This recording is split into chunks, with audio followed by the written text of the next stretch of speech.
my sister-in-law called bragging. I took your college fund to buy my dream house. You'll never guess what I did next. It started with a phone call I never expected. I was working the late shift at the grocery store on a Tuesday night in August. It was the kind of dead shift where the loudest sound was the hum of the freezer and the occasional beep of a barcode scanner. I was stocking the dairy aisle when my phone buzzed in my pocket. It was my sister-in-law, Haley. That alone should have raised red flags. Haley and I weren't close. In fact, we never really got along. She married my older brother, Jacob, when I was around 14. Even back then, she always had this aura of superiority. Like she had won some life lottery by snagging my brother, who admittedly had his life together, and now saw me as some kind of charity case. But I never thought much of it.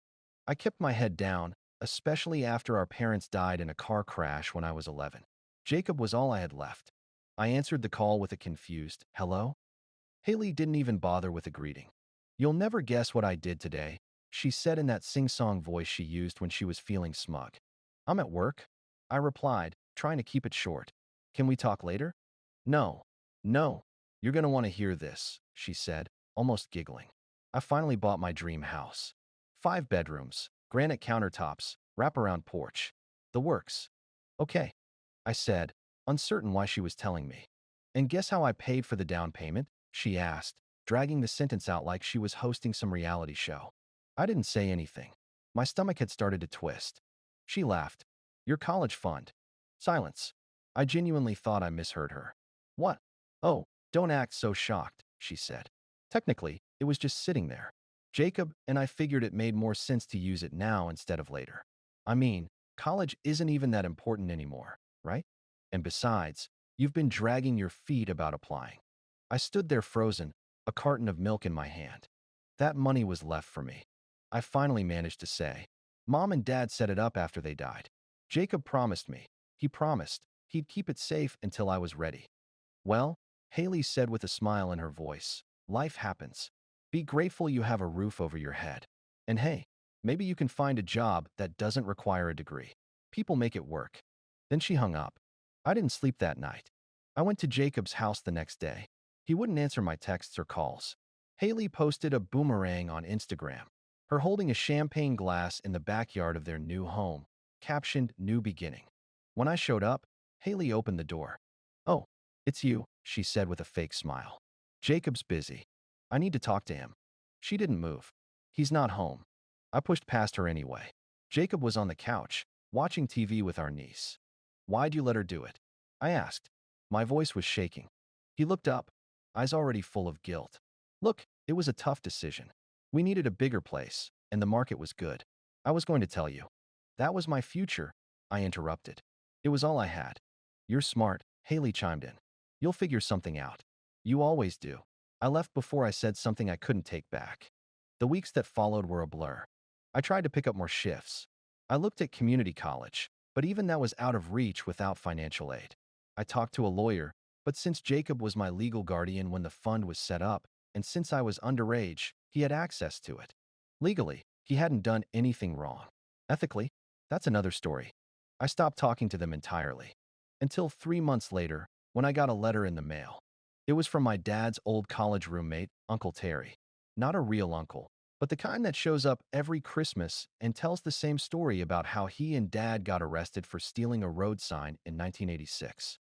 The letter read, "Hey kid, asterisk heard what happened. I'm sorry. Your dad would be furious if he knew. But he always said you were the toughest person in the family. I believe him. Call me if you ever need a hand. Asterisk." There was a number at the bottom. I called. Terry ran a small construction company in Colorado. He offered me a job in a spare room. Said it wasn't glamorous, but it was honest work and it paid decently. I packed my bags and left the next week. Working construction wasn't easy. Long hours, sore muscles, and I was constantly the youngest guy on site by at least a decade. But for the first time in years, I felt like I was building something real, not just houses, but myself. Terry became like a second father. He taught me everything: how to wire a room, install drywall, even how to negotiate a contract. After 6 months, I started taking evening classes online, paid for it with my own money.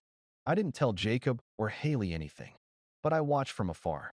Haley posted endlessly, photos of her perfect life. But over time, the cracks started to show. The house needed repairs they couldn't afford. Jacob lost his job during a downsizing. They tried to sell the house, but the market had dipped. One night, Terry and I were having a beer on the porch. "You ever think about confronting them?" he asked. I thought for a long moment. "I used to," I said. "But now, I think I've already won." 2 years later, I was 21. I had saved enough to launch a small remodeling business with Terry. It wasn't huge, but it was ours. I even bought a used truck and rented a tiny apartment near the lake. Then one morning, I got a text. From Jacob. "Can we talk?" It said. I ignored it. Then came another. Asterisk, "I'm sorry. We lost the house. Haley left. I need help." Asterisk. I stared at that message for a long time. I didn't reply right away. That weekend, I drove back to town. I met Jacob at a diner. He looked smaller somehow. Tired. Old. "I messed up," he said. "I thought I was doing what was best for my family. I didn't realize how badly I hurt you." I nodded slowly. "You didn't just hurt me. You took away my future. But I made a new one. Without you. I want to fix things," he said. "You can't," I said. "But you can start by not expecting me to rescue you." He looked down at his coffee.